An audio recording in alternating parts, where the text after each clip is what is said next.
Olá, muito bom dia. Bom dia a você que está reunido aí na madrugada. É um privilégio estarmos juntos mais uma manhã para estudarmos a palavra de Deus. A lição que já foi bem explanada, já foi um alimento extraordinário, os textos que foram lidos, e aqui a gente está para crescer. Quando o pastor Wagner me convidou, semana passada, para trazer a mensagem nesse domingo, eu pensei em trazer um tema que eu preguei esses dias na minha igreja. Porque assim, né, meus irmãos, aquilo que a gente cresce, naquilo que a gente se desenvolve e aprende, a gente precisa transmitir para as pessoas. E esse sermão tem me ajudado muito a enxergar o desejo e os sonhos da igreja do Pai. Então, o título da mensagem dessa manhã é Os Sonhos da Igreja de Deus, ou a Igreja dos Sonhos do Pai. Esse é o título, né? A Igreja dos Sonhos do Pai. E eu queria convidar você para abrir a sua Bíblia. Abra aí a sua Bíblia no livro de Atos, no capítulo 8. Nós vamos considerar aqui alguns versos, tá bom? Você que está com a sua Bíblia aí em mãos, abra. Deixe ela aberta, porque a gente vai trabalhar alguns versos para que assim nós possamos compreender a mensagem dessa manhã, tá bom? O meu objetivo e o meu propósito com essa mensagem é a edificação de cada um de nós e o crescimento da nossa vida espiritual e também o crescimento da igreja. Não somente no coletivo, aqui como estamos adorando, mas o crescimento da igreja individual.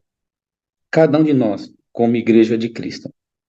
O capítulo 8 do livro de Atos, que dizem assim, ó, e Saulo, capítulo 8, versículo 1 em diante.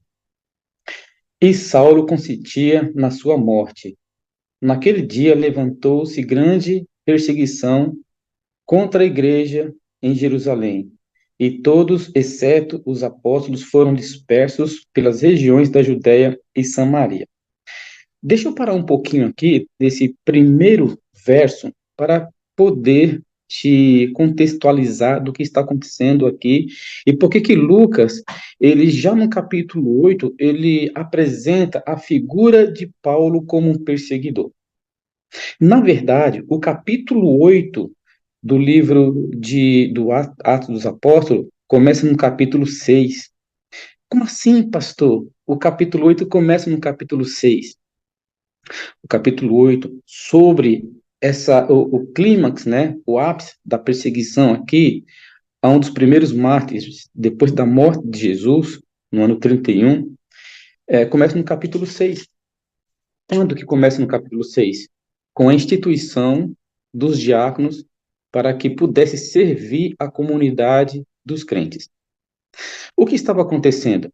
Estava acontecendo grande confusão com relação às viúvas dos gregos que estavam aceitando o cristianismo e não estava havendo uma distribuição correta entre as viúvas.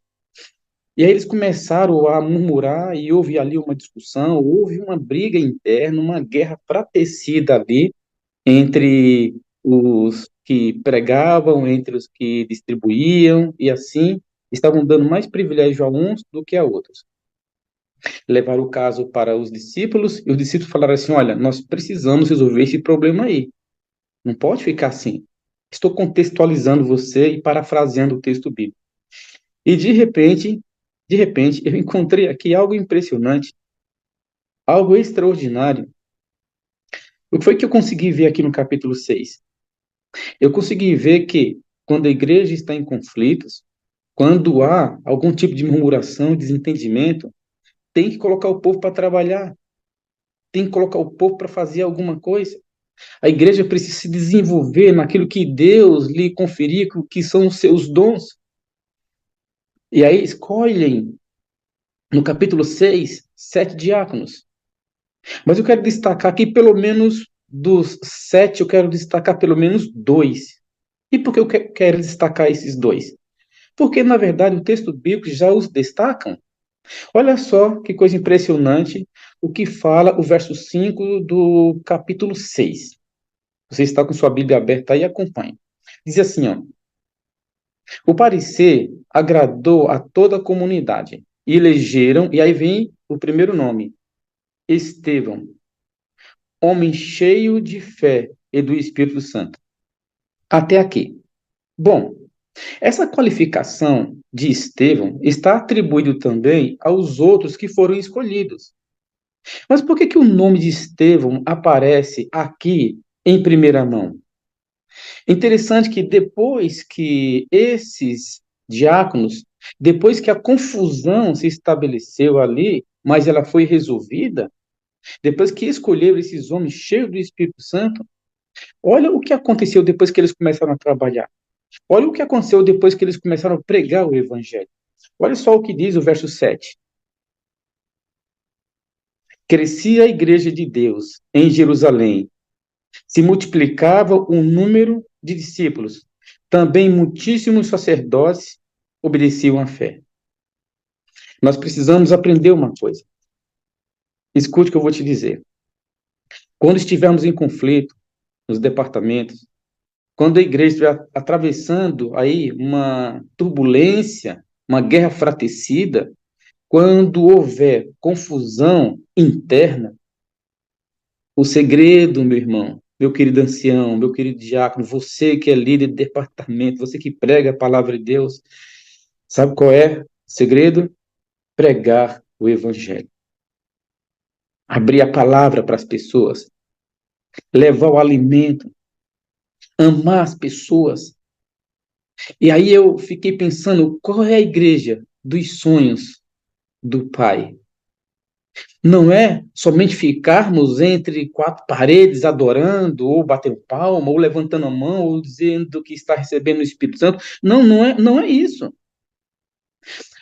O próprio nome da etimologia no grego, igreja, eclesia, significa chamados para fora. A função da igreja é ir além das paredes. E quando eu vejo isso aqui na pessoa de Estevão, eu fico extraordinariamente motivado. Eu fico assim, feliz. Por quê? Porque na Bíblia nós temos exemplos de homens e mulheres que foram além, que não viveram uma vida ordinária, mas viveram uma vida extraordinária, que saíram do ostracismo religioso, que avançaram, independentemente do que estava acontecendo na época deles. Mas sabe o que me chama a atenção? É que Lucas, que escreveu o livro de Atos, ele vai colocando com maestria a pessoa de Estevão. E aí no verso 8, diz assim, além de Estevão ser cheio do Espírito Santo, o verso 8 diz que Estevão era cheio de graça e poder. Cheio de graça e poder. O que é uma igreja cheia de graça? O que é uma pessoa cheia de graça? Como identificar uma pessoa cheia de graça? Uma pessoa de poder. Primeira coisa, uma pessoa cheia do Espírito Santo, cheia de graça e de poder, não é simplesmente aquela que vai colocar as mãos sobre alguém e vai curá-la. Apesar de que Deus ele dá poder ao ser humano realizar isso em nome dele. Mas o que eu vejo aqui no desenvolvimento de Estevão, no que ele é, na pessoa de que Paulo não, na pessoa de que Lucas aponta aqui, é que ele é cheio de graça. Então, o que é uma pessoa cheia de graça? Uma pessoa cheia de graça é uma pessoa que estende a mão. É uma pessoa que, deixando de olhar para si, passa a olhar para Deus e enxerga o próximo. Eu vou repetir para você. Uma pessoa cheia do Espírito Santo, cheio de graça e cheio de poder, é a pessoa que, passando a olhar para Deus, deixa de olhar para si e enxerga o próximo. E aí, você se identificou com as características que Lucas dá a Estevão? Será que nós estamos sendo essa pessoa cheia de graça, cheia de poder, com o Espírito Santo, sabe? Eu fico aqui pensando que Estevão, ele não faz aqui uma defesa do evangelho. Interessante isso. Quando ele começa a pregar, quando ele começa a proclamar a palavra de Deus, ele começa a ser perseguido. Interessante que ele não faz uma defesa de Cristo, ele não faz uma defesa do cristianismo, do evangelho, ele faz uma proclamação. Ele faz uma proclamação. Ele não está preocupado com o que vai acontecer com ele. Não. Ele não está preocupado com o que vai acontecer com ele depois que ele pregar, depois que ele ensinar, depois que ele falar aqui o que ele estava falando, a proclamação que ele faz. Ele quer proclamar Cristo. Ele quer testemunhar a respeito da pessoa que lhe salvou.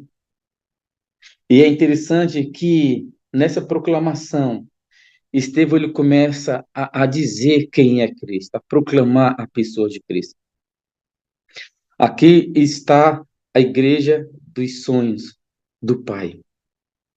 Proclamar Cristo é mostrar quem é Jesus. Sabe, irmãos, interessante que nós vivemos em um tempo extremamente desafiador. As pessoas, elas falam de igrejas vivas, dinâmicas, criativas, inovadoras, impactantes, mas nem imaginam o quanto é desafiador ser igreja de Cristo em uma geração de mudanças radicais como a nossa. Muitas vezes, essas pessoas não conseguem perceber que o tempo em que estamos vivendo é de grande perseguição, é de grande desafio. Ninguém sabe o que você passa. Ninguém sabe as dificuldades que você enfrenta para proclamar o nome de Jesus. Ninguém sabe as dores que você carrega. Ninguém sabe, muitas vezes, as perseguições que você sofre dentro da sua própria casa, no rol dos amigos. Às vezes que você já foi rejeitado por ser uma pessoa que busca a verdade da palavra de Deus. Sabe? Eu fico pensando que a cada dia tem sido difícil para a igreja de Cristo no século XXI sobreviver numa sociedade hostil que não acredita mais na verdade absoluta. Não acredita mais na verdade que vem dos altos céus. Hoje, as pessoas, infelizmente, estão acreditando em verdades relativas. Não creem mais na existência de Deus. Duvidam da divindade de Jesus. Zombam da existência do Espírito Santo. Ignoram e negam a existência do mal, a existência das trevas. Um prato cheio para o inimigo, não é verdade? Porque se você não conhece o inimigo, você não sabe como lutar contra ele. Tem sido desafiador e difícil para a igreja do século XXI encarar uma sociedade cética, cansada de religião, desconfiada dos paradigmas que muitas vezes julgam a nossa pregação fanatismo. Ah, não é fácil ser a igreja dos sonhos de Deus, mas é possível. Nós estamos vivendo em uma época desafiadora, sim, porém de grandes oportunidades. A igreja da nossa geração está sendo desafiada a mostrar que Deus não morreu, que o Senhor Jesus ainda salva e que o Espírito Santo regenera, santifica, transforma. Sabe, Estevão, ele não está preocupado com o que vai acontecer com ele. Ele está preocupado em que as pessoas ouçam a proclamação de quem é Jesus. E é interessante que, partindo agora para o capítulo 8, aqui, o texto bíblico, ele é muito claro. Estevão, ele é apedrejado no ano 34, cumprindo assim aquele período, né, do tempo dado ao povo judeu. 70 semanas estão determinadas sobre o teu povo. Ou seja, esse tempo para o povo judeu termina no ano 34. Começando aí, então, a proclamação e a pregação para os gentios. Mas sabe o que é interessante nisso aqui? É que a igreja está sendo perseguida. A igreja está sendo arrastada para as prisões. Homens, mulheres e crianças estão sendo perseguidos. Mas o verso aqui o verso 4. Diz assim, deixa eu ler aqui o verso 3 para você ver coisa interessante no verso 3. Veja, Saulo, porém, assolava a igreja, entrando pelas casas e arrastando homens e mulheres, e encerrando no cárcere. Olha que coisa impressionante. Em algum momento, Paulo foi usado pela ignorância dos líderes religiosos, pela sua própria ignorância. E por que não dizer que Satanás usou Paulo nesse período aqui para fazer isso? Mas sabe o que é mais interessante de tudo isso? É que a igreja não se calou. A igreja não ficou estagnada, paralisada. Interessante que no verso 4 diz: entremente, os que foram dispersos iam por toda parte e pregavam a palavra de Deus. A igreja continuou avançando, a igreja continuou pregando, a igreja continuou proclamando a mensagem. A mesma proclamação de Estevão, a mesma proclamação dos apóstolos, a mesma proclamação de Cristo. E aí, você se identificou com a igreja dos sonhos do Pai? Com a igreja dos sonhos de Deus? Sabe, eu fico olhando aqui para o que aconteceu com Estevão e o que acontece com muitos dos nossos irmãos. Eu estou enfrentando, em uma das minhas igrejas, alguns líderes que estão dizendo assim, pastor, está ficando cansativo, o trabalho, o estudo, tá atrapalhando eu trabalhar como eu gostaria de trabalhar para Deus, então, pastor, eu prefiro entregar o meu carro.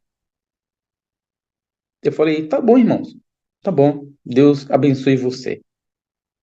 Sabe, como pastor, eu parei de ficar implorando para as pessoas e assim, não, não faça isso, a igreja precisa de você, irmãos, por favor, sabe, queridos, a igreja precisa da gente, no sentido eclesiástico, administrativo, sim, mas nós precisamos muito mais da igreja. Na verdade, nós precisamos muito mais de Deus do que Deus de nós. Eu acredito que a igreja do século XXI ela vai avançar. Mas ela não vai avançar do jeito que nós estamos vivendo, do jeito que nós estamos lidando. Então, eu quero aqui, nessa manhã, parabenizar você que acorda todas as madrugadas, você que muitas vezes até vai com o celular ligado aí na rádio da sala 57, vai ouvindo, sabe? Muitas vezes muitos desistem muito facilmente. Você já imaginou se pessoas como Estevão, como os apóstolos, fossem desistir facilmente pelo que aconteceu com eles? O evangelho não haveria de ter chegado até nós? Mas eu quero mostrar algo aqui para você impressionante. Quando Estevão estava sendo perseguido no auge da sua proclamação, quando ele está ali, naquele momento, proclamando, pregando, exortando, olha só que coisa interessante. O verso 55, Lucas ele vai continuar dando destaque para Estevão. E no verso 55 do capítulo, desculpa, e no verso 55 do capítulo 7, olha só o que ele fala. Mas Estevão, cheio do Espírito Santo, fitou os olhos no céu e viu a glória de Deus e Jesus à sua direita. Olha só a coisa interessante. Estevão, ele olhou para o céu. Lucas dá um destaque de novo aqui para ele. Estevão, cheio do Espírito Santo.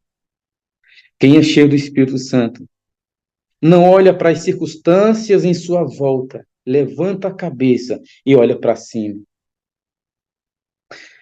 Quantas vezes muitas pessoas que você conhece deixaram de olhar para cima e olhar para as circunstâncias e que não estão mais entre nós? Deixaram de ser a igreja dos sonhos do Pai. Mas o que é mais interessante aqui é que quando você olha para cima, o Pai revela a pessoa de Jesus. Pastor, eu queria tanto ter uma experiência extraordinária com Deus. Queria tanto, pastor, ouvir a voz de Deus falando comigo para que eu possa continuar na minha caminhada, para que eu possa saber se eu estou fazendo certo ou só estou fazendo lambança na minha vida. Esses dias, alguém chegou para mim e falou assim: Pastor, por favor, ore por mim, eu estou agoniado. Era uma irmã. E ela falou assim: Pastor, eu estou muito agoniada, eu preciso que você ore por mim. Eu falei: Sim, irmão, vou orar pela senhora. O que está acontecendo? Ela falou: Eu não tenho tido mais vontade de vir à igreja, eu sei lá, eu tenho sentido um vazio no meu coração, eu tenho trabalhado tanto, tenho estudado e eu não tenho tido tempo para vir à igreja. Eu falei: Irmã, isso não é problema. Vir à igreja não é sinônimo de ser cristão. Aí eu perguntei para ela: Você tem tido tempo para estudar a Bíblia diariamente? Ela disse: Ai, pastor, faz tempo que eu não leio a Bíblia, sabe? E eu fazia no Bíblia que eu lia a Bíblia. Eu falei: E você tem lido ou estudado a lição da escola sabatina? Não, não, não me sobra tempo. Eu tenho uma correria terrível. Eu falei: Irmã, então eu tenho realmente que orar por você. Mas eu não vou orar para para você melhorar. Eu vou orar para você abrir o seu coração e ver que a prioridade deveria estar na palavra. Sabe? Quando a gente tem a prioridade de olhar para o céu, ainda que você esteja sendo perseguido, ainda que as pessoas estejam falando mal de você, ainda que os ventos e as ondas queiram invadir o seu barco, se você olhar para cima, eu tenho certeza que o Pai vai revelar a pessoa de Jesus para você. O verso 56 me revela assim: e disse Estevão: e eis que vejo os céus abertos e o Filho do Homem em pé à destra de Deus. Olha só que coisa interessante. No momento mais crucial da sua vida, ao invés de implorar pela sua vida, ao invés de dizer, por favor, não me mate, não me apedreje, eu sou inocente. Não, ele não faz isso. Ele continua proclamando. Ele começa apresentando Jesus, vem apresentando Cristo, e quando ele percebe que ele vai morrer, ele acelera a proclamação e apresenta Jesus ao lado do trono de Deus, ali. E aí eu começo a pensar se nós estamos fazendo isso. Nós estamos proclamando a pessoa de Cristo. O que nós estamos fazendo nessa terra? Nós precisamos viver uma experiência e ter uma vida extraordinária com Cristo, e não uma vida ordinária. Nós precisamos sair da mesmice, irmãos. Nós precisamos sair do ostracismo religioso. Nós precisamos ir para as ruas, desaguar, porque aquele que busca Deus, mesmo em meio às dificuldades, ele cai. Ele pode até tombar, mas ele tomba de joelhos. Ele tomba de joelhos. E o capítulo 7, no verso 60, tem uma revelação tremenda aqui, que é um exemplo para cada um de nós. Para mim, como pastor, para mim, como líder. Olha o que nos revela o verso 60 do capítulo 7. Então, ajoelhando-se, clamou em alta voz. Olha que coisa impressionante. Estevão tombou? Tombou. Ele morreu? Sim, ele morreu. Foi apedrejado? Também. Mas caiu de joelhos, em meio às pedras, em meio a um lugar que estava ali, fora do templo, ele caiu de joelhos. Sabe? É isso que falta para muitos de nós, às vezes. O problema não é cair, mas sim cair de joelhos, para que quando você se levantar, se levante vitorioso, ressuscitado, transformado em uma outra pessoa. O texto bíblico diz que ele, se ajoelhando, ele clamou. É interessante que ele Ele não clama por ele não pede pela igreja, ele não pede é, por nada, apenas por uma coisa: por aqueles que estavam lhe apedrejando, por aqueles que lhe julgaram injustamente. Ele cai de joelhos e clama por aqueles que estavam com a arma na mão para atirar nele. Pai, perdoa-lhes. Por favor, não imputes este pecado. Qual foi a última vez que você orou por alguém que te persegue? E aí eu quero encerrar aqui dizendo para você o seguinte, fazendo a pergunta e dando uma resposta. A pergunta é o seguinte: qual é a igreja dos sonhos do Pai? De acordo com tudo que a gente viu aqui, a igreja dos sonhos do Pai é uma igreja que proclama o Evangelho. A igreja dos sonhos do Pai é a igreja que não se acovarda. A igreja dos sonhos do Pai é aquela que estende a mão para quem precisa do pão.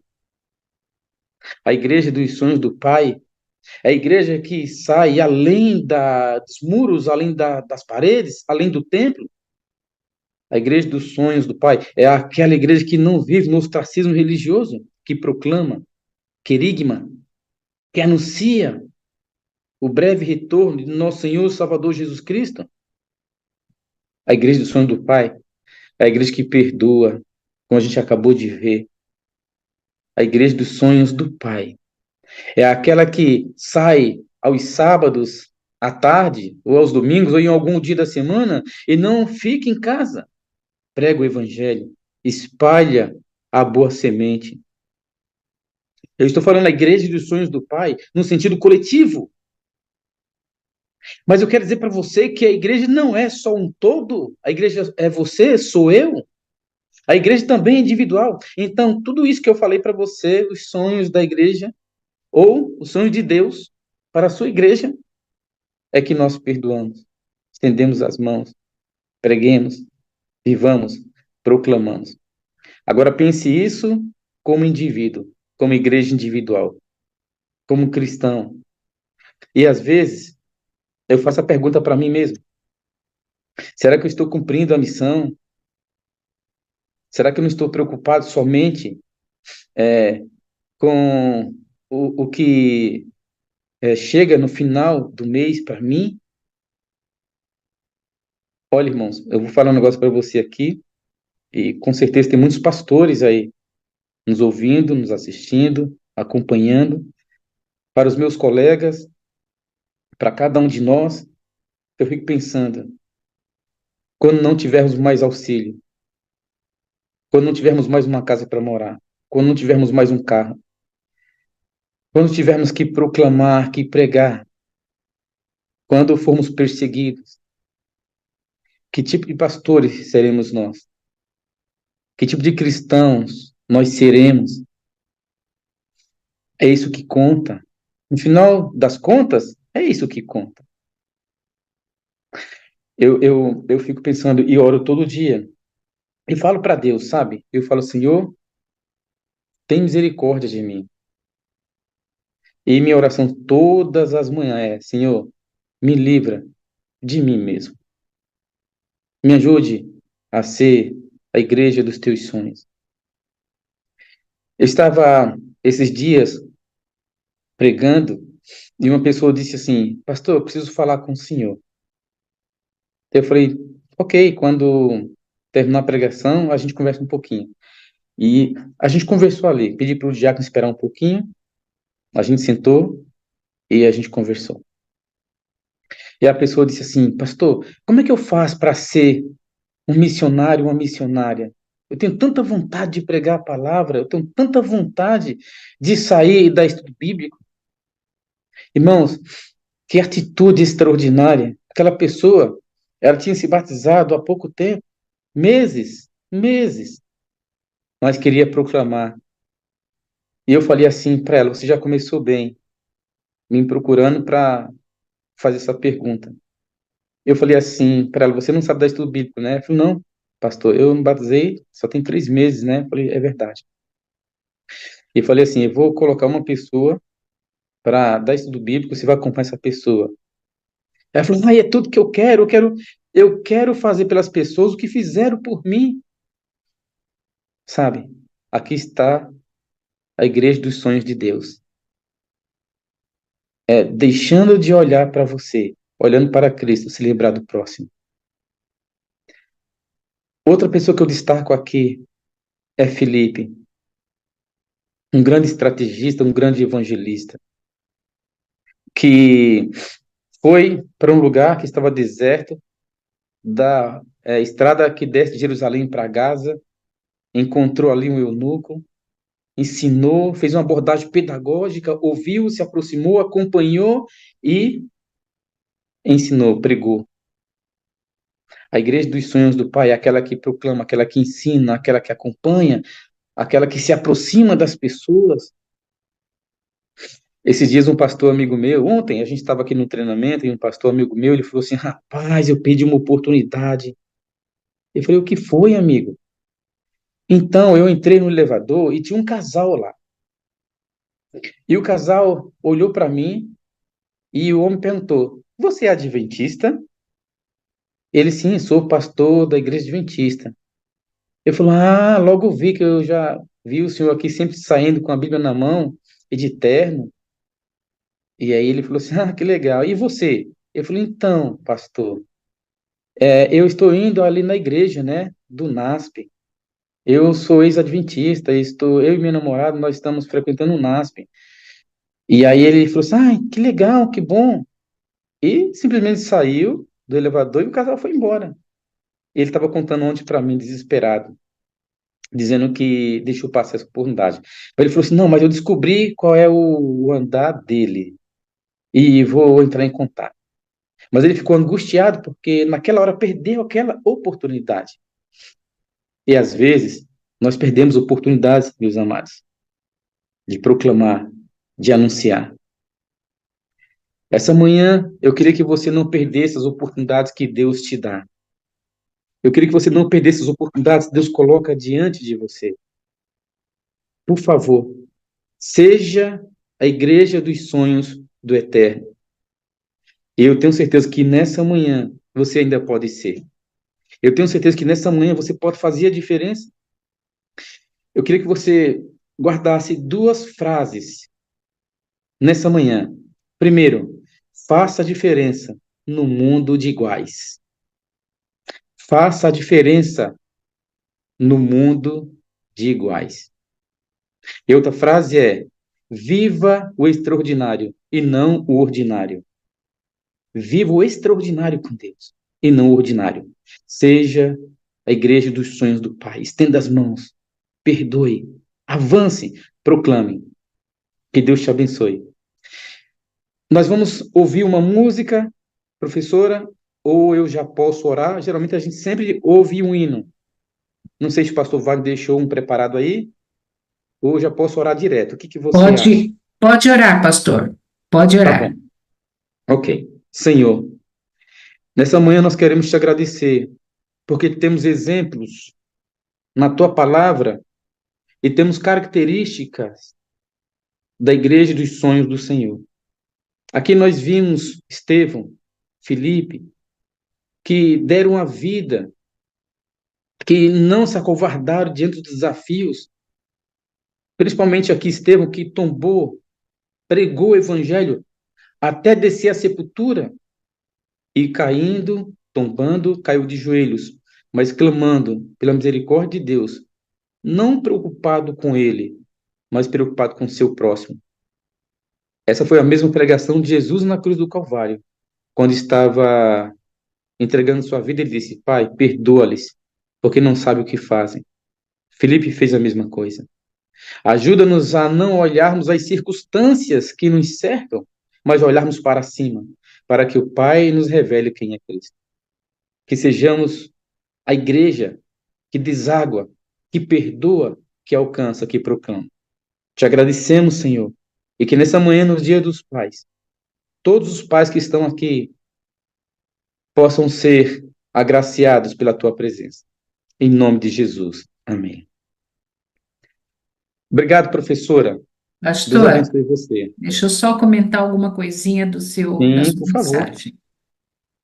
Enquanto o senhor estava falando sobre a igreja, as características da igreja, o sermão estava confortável, mas no finalzinho, o senhor foi afunilando e o senhor disse: Eu sou a igreja.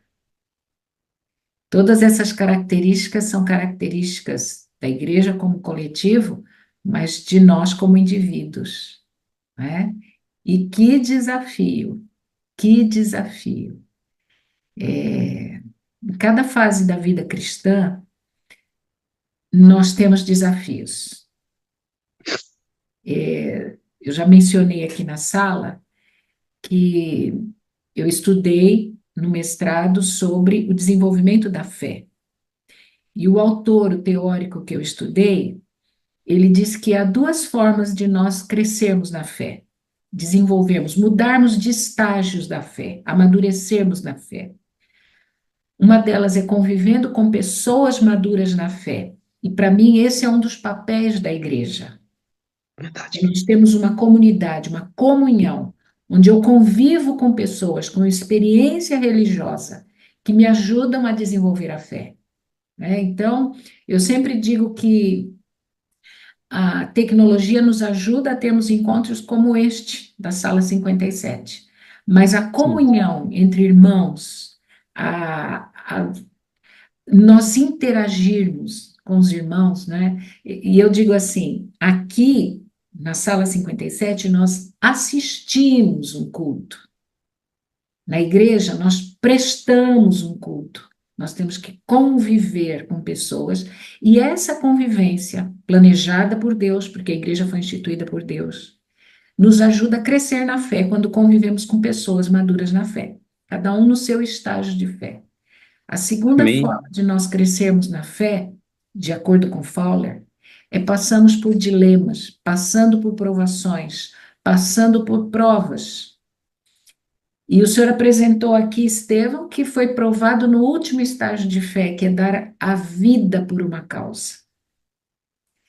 E o Senhor, no final, desafiou seus irmãos de, de tarefa, né, os pastores, né? O Senhor fez um desafio aos pastores, que é um desafio a todos nós.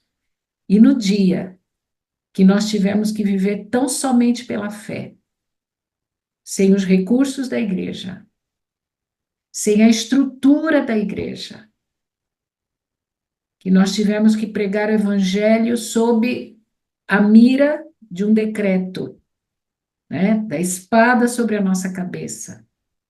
Esta será a prova máxima da fé quando nós estivermos sob um decreto até mesmo de morte, né? Então, o Senhor me fez refletir, porque no início do seu sermão, quando o Senhor foi colocando as características da igreja, é para todos e não é para mim, né? Mas o Senhor foi conduzindo finalmente e foi levando para o individual, porque de fato eu sou a igreja.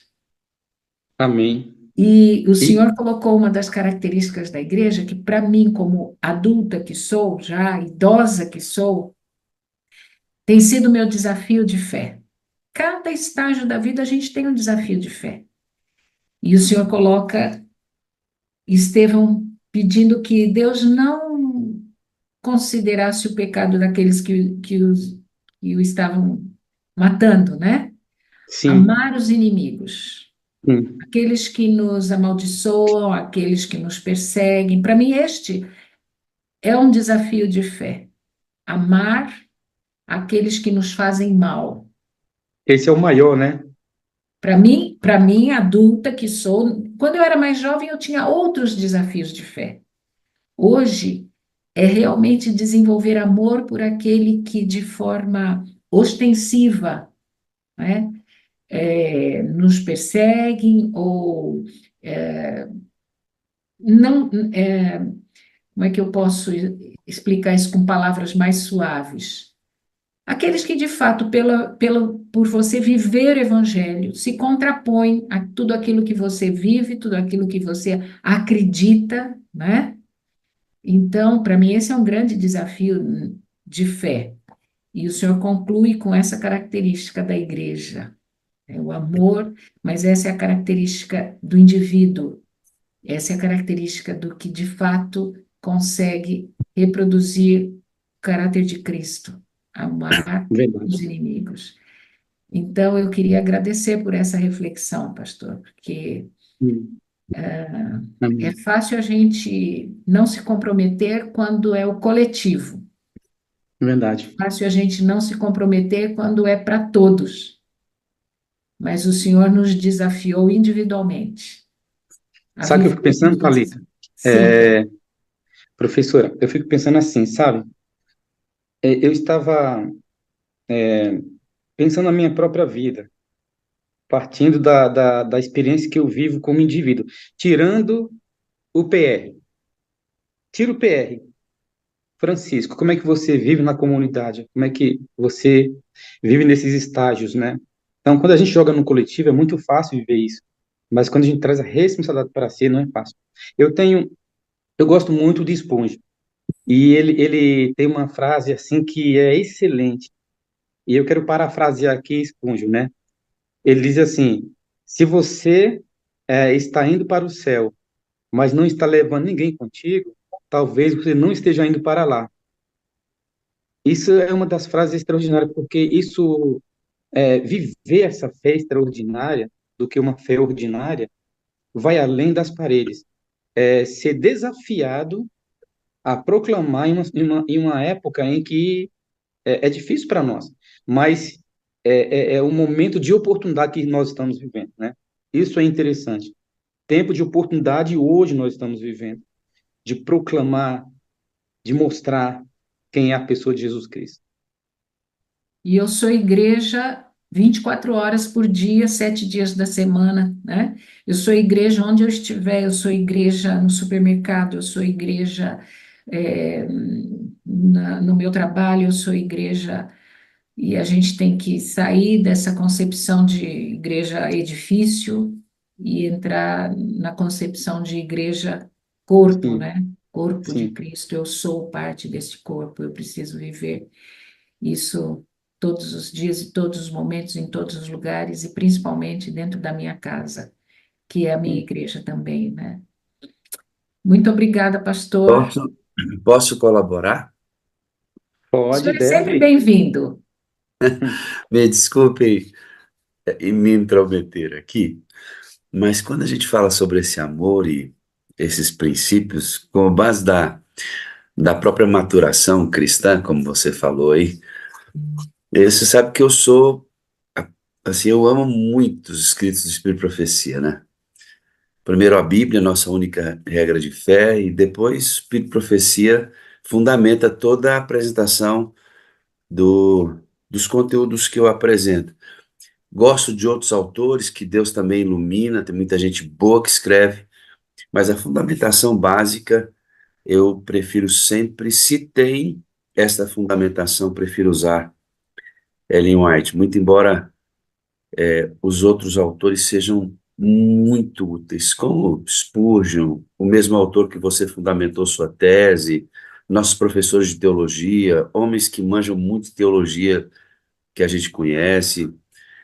E o Espírito e Profecia fala assim sobre esse amor, olha só, como é muito agressivo o que ela escreve, pastor Francisco Italito. Olha, ela diz assim: a palavra de Deus deve ter efeito santificador em nossa associação com cada membro da família humana.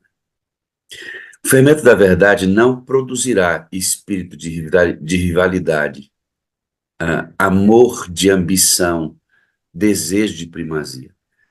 O amor, aí ela começa a falar sobre esse amor, que é um desafio, não é só para você, não, é para todos nós. O nível é muito alto. Ela diz assim: ó, o amor verdadeiro, oriundo do alto, não é egoísta e nem mutável.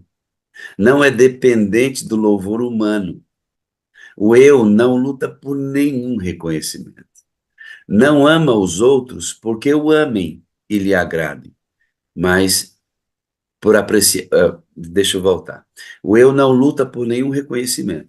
Não ama a outros porque o amem e lhe agradem, por apreciarem seus méritos, mas por serem propriedade adquirida de Cristo. Se seus motivos, palavras, aqui é que é muito duro, olha o que ela diz. Se seus motivos, palavras ou atos são mal compreendidos ou mal interpretados, não se ofende, mas prossegue na mesma maneira de proceder. É bondoso e ponderado, humilde no conceito próprio, contudo é cheio de esperança, sempre confiante na graça e no amor de Deus. Uau. Parábola de Jesus, capítulo 46, parágrafo 2. É alto nível, né? É alto nível. Quando eu não sou compreendido, eu não me ofendo. Não muda a minha maneira de proceder com a pessoa que me ofendeu. Eu amo a Thalita, mesmo que a Thalita não me reconheça, porque a Thalita é a propriedade de Deus. Isso anula qualquer outro tipo de procedimento para com o outro. Não quer dizer que o amor seja fraco, eu vou aceitar tudo do Francisco e tudo da Thalita. Não, pelo contrário, o amor é forte, porque ele sabe reagir corretamente ao Francisco e à Thalita. Alguns dizem que esse negócio de amor é para os fracos. Não, amor é para os fortes, porque ele sempre reage corretamente. Ele é... Eu amo a Ellen White, né? Ela é fantástica. Desafiador, porém é possível. E é isso que eu acho que é a beleza do Evangelho. Cada um no seu estágio de compreensão, mas avançando. A santificação é um processo, é um processo. Eu, antigamente, eu tenho um amigo que fala assim: quando eu conheci você jovem, você era bastante abusada. Se alguém me interpretasse mal, ou se eu queria defender, eu queria argumentar, eu queria justificar, eu queria explicar. Depois eu li no livro Serviço Cristão que muitas vezes o silêncio é o único argumento que a gente pode usar e é a forma de permitir que o Espírito de Deus trabalhe, né? Então, eu já fui muito assim, afoita para argumentar, para defender, para. Não, você está me interpretando mal, e acho que Satanás sabe que um dos meus pontos fracos é quando alguém fala alguma coisa que eu não falei, ou distorce minhas palavras. É muito fácil a gente ter essa exposição, principalmente quando a gente manifesta as ideias, ou mesmo ocupa um púlpito, prega, é muito fácil alguém distorcer alguma coisa, né? E daí eu aprendi também com a maturidade, né? Por vezes a gente tem que silenciar, não argumentar. E aí no texto o senhor falou, né? Dessa questão da gente ter essa sabedoria, ter essa. Isso vem de Deus, isso é discernimento, isso é o Espírito Santo só, que dá para a gente a capacidade de, diante dessa oposição, você não somente saber calar, saber a hora de calar, né? Porque tem hora que você não pode calar, você tem que defender a verdade, saber a hora de calar, saber a hora de defender a verdade, saber a hora, mas com amor. Isso é que esse é o ponto divisor das águas, né, pastor Francisco e pastor Wagner? Quando a gente é movido pelo amor, o Espírito Santo nos conduz, a gente sabe reagir à oposição que vai se acentuar cada vez mais para esta igreja, né? Amém. Só é possível, pastor Francisco, porque é um dom. Sim, É um dom, não é, na verdade, depois da conversão, nada é humano mais, né? Tudo é um dom de Deus que vem com um conjunto de informações para moldar e assemelhar o cristão a Cristo Jesus. Parece que não, né? As pessoas, o pastor Wagner é tão calminho, a voz dele, "Uhum, vem conviver comigo, e você vai ver o quanto eu tenho uma personalidade que o Espírito Santo sofre para poder manter no centro da vontade de Deus. E uma das dificuldades é a minha reativa. E aí eu tive que aprender, você não tem que se defender, você tem que defender a verdade. E se você defender a verdade em amor, as pessoas serão importantes para você. Aí eu comecei a equalizar o procedimento. De vez em quando, quando a gente não está no tempo adequado, a gente oscila, né? As dificuldades da vida e tal. Quando você não está num tempo bom, eu sinto que essa natureza quer tomar o espaço de novo.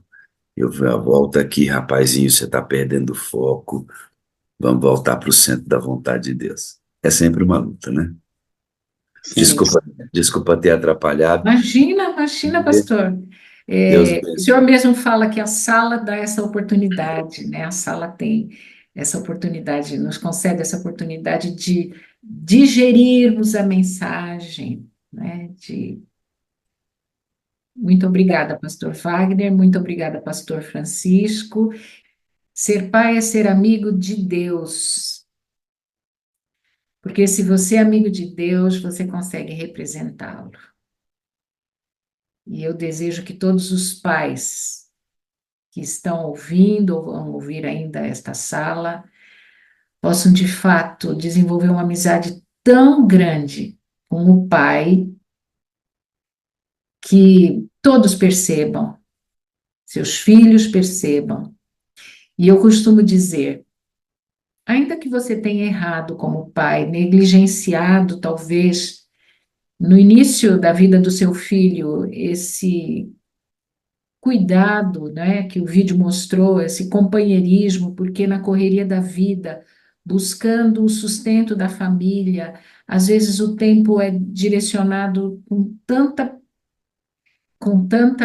ênfase para o trabalho, para o ganha-pão, que a gente negligencia esse cuidado.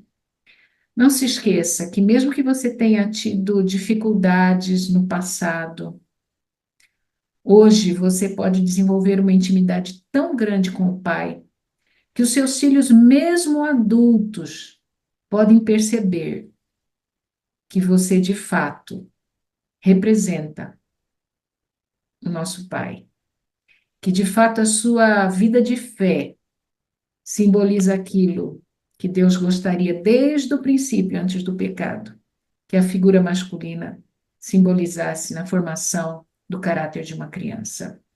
Mesmo que na idade que você poderia ter feito isso, você não tenha feito. Sempre há tempo da gente recuperar o tempo perdido, porque o professora, Evangelho tem esse poder. Oi,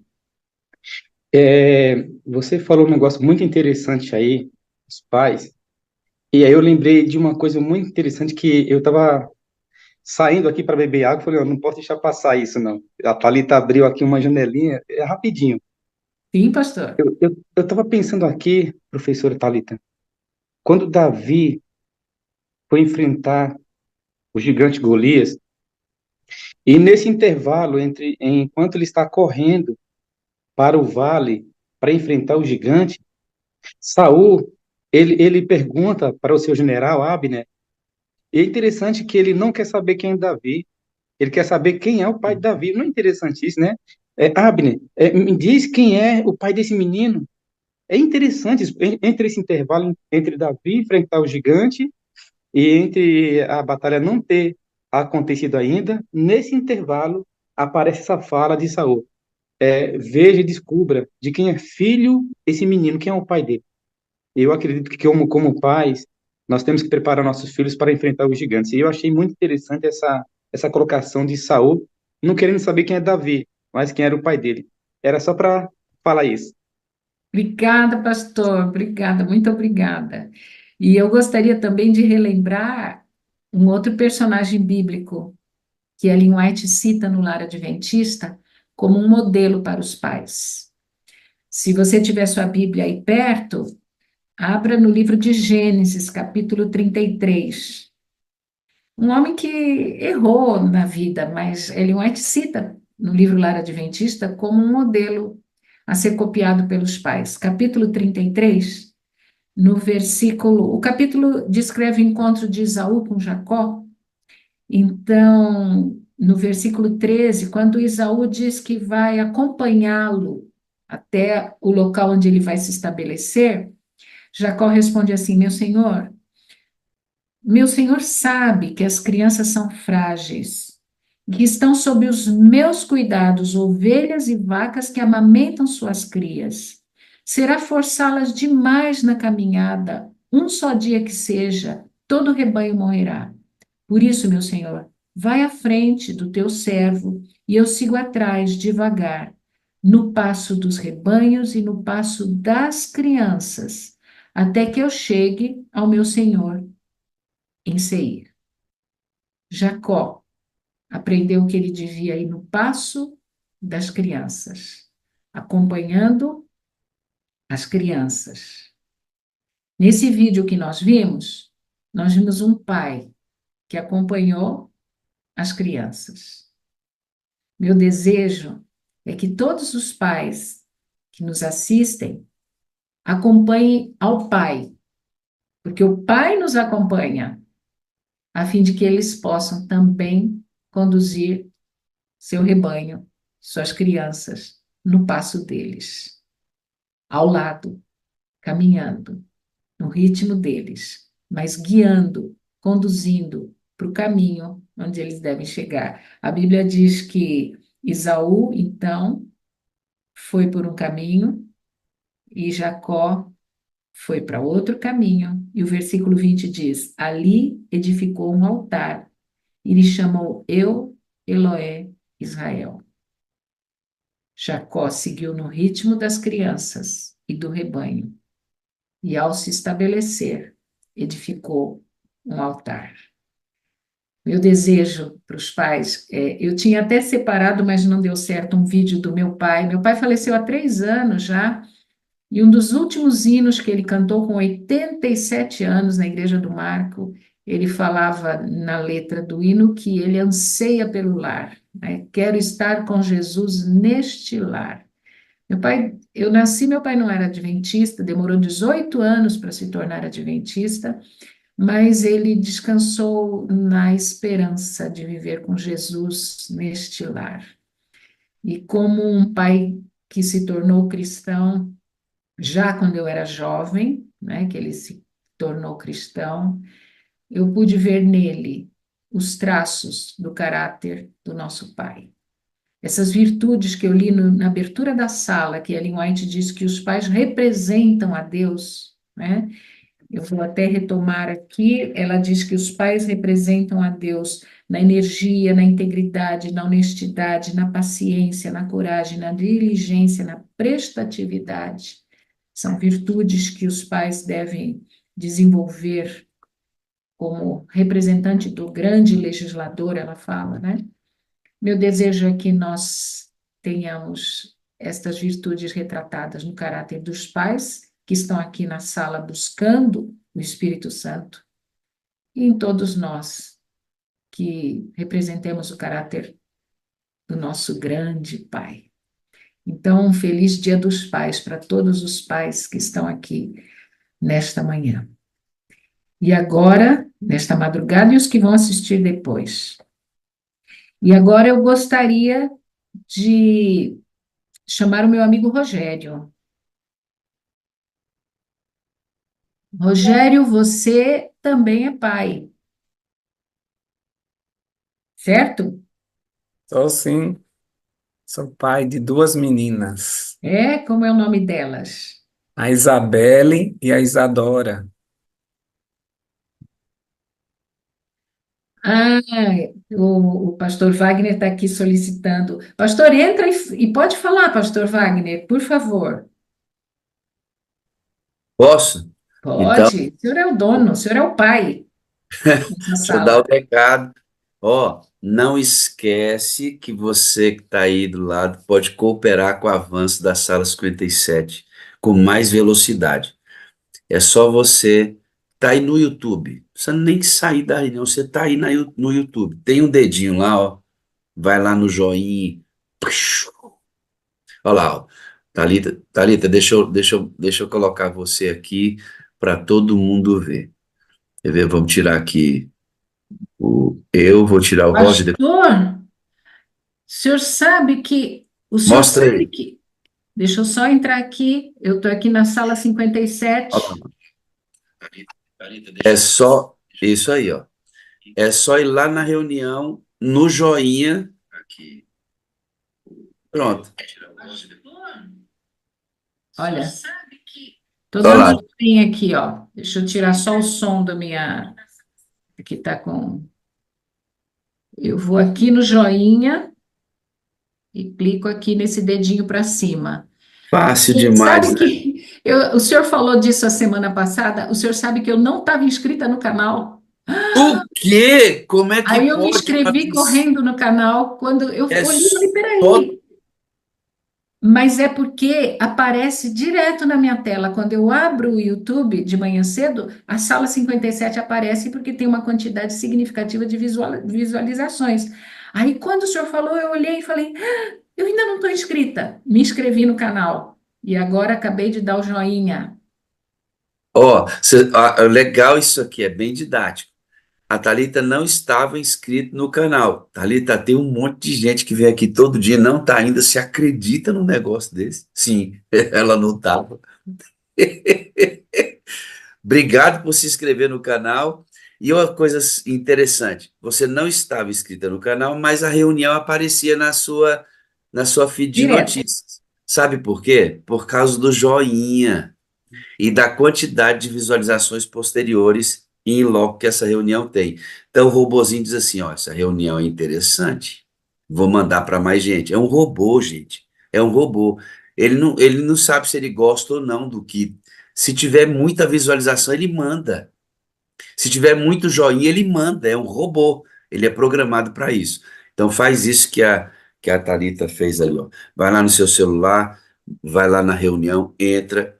Você que está no YouTube precisa nem sair, é só ir no joinha e mandar lá.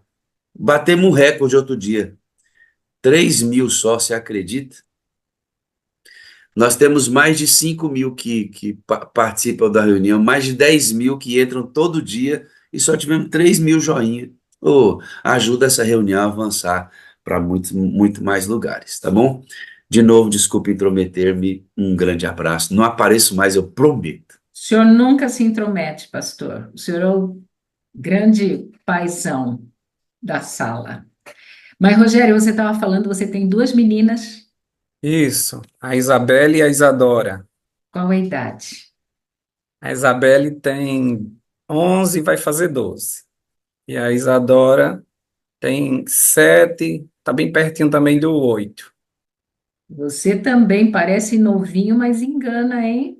Sou nada, Você é só engana, a eu tenho uma menina, carcaça. você tem uma menina de 11 já. Eu achava que você era recém-casado, novinho. Não, Mas, eu já tenho Rogério, 48 anos. uau! Essa água do Nordeste é poderosa, hein, Rogério? Que É bem. verdade, é Mas muito. quem vive os princípios do reino tem uma aparência de alegria, de contentamento, é diferenciado. Quem vive os princípios do reino tem que parecer uma pessoa diferente. Não pode Verdade, ser uma pessoa que represente mal esses princípios do reino, né? A gente tem que ter um aspecto, por mais que a vida dê as suas lambadas na gente, né? Por mais que a gente verdade, sofra neste mundo de pecado, pelo menos uma expressão assim de quem vive numa perspectiva diferente do reino, a gente tem que representar com o nosso rosto, né? Com o nosso semblante. E você consegue fazer isso.